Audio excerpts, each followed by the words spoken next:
nimemkosea nini sasa? Kumwambia hisia zangu. Mimi kila siku najaribu kuongea naye vizuri. Au mimi sina haki ya kupenda?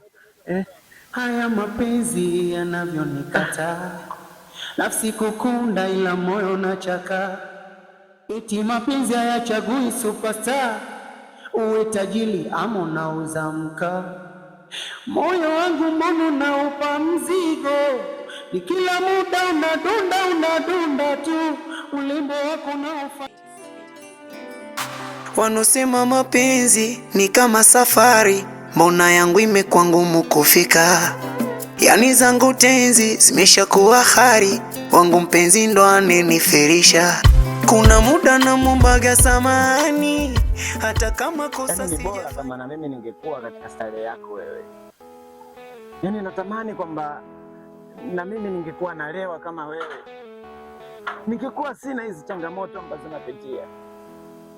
Ningekuwa sipitii katika haya majanga ambayo napitia mimi. Ndugu yako napenda, lakini pia unajua kwamba Sara ananyanyasa kiasi gani. Unajua ndugu yangu Misifa, mimi nataka nikwambie kitu kimoja. Mimi sikupingi na niko pamoja na wewe, na wewe mimi siwezi nikapingana hisia zako wewe.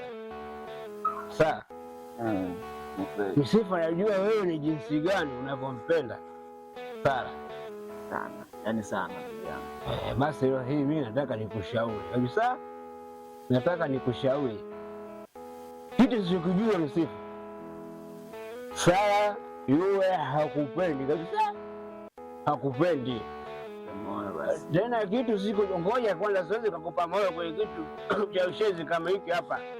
Yani Sara uko tayari kabisa, wape bodaboda wote hapa.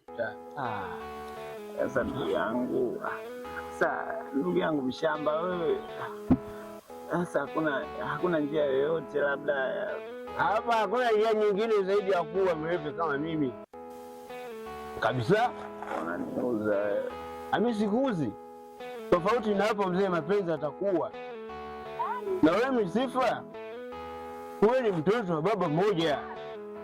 Sasa mimi sitaki nikuwe ndugu yangu unanyenyeseka kwa sababu ya mapenzi, wakati mimi ndugu yako mimi nipo. Hilo wazo kabisa hilo.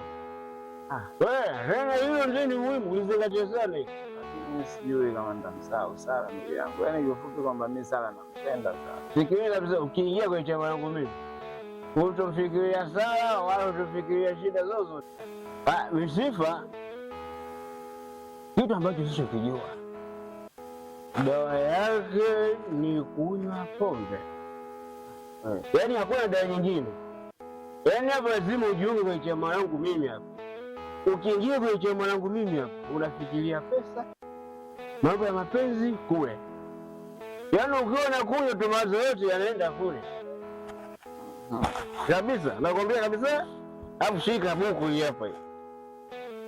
Hii ni buku mwanangu.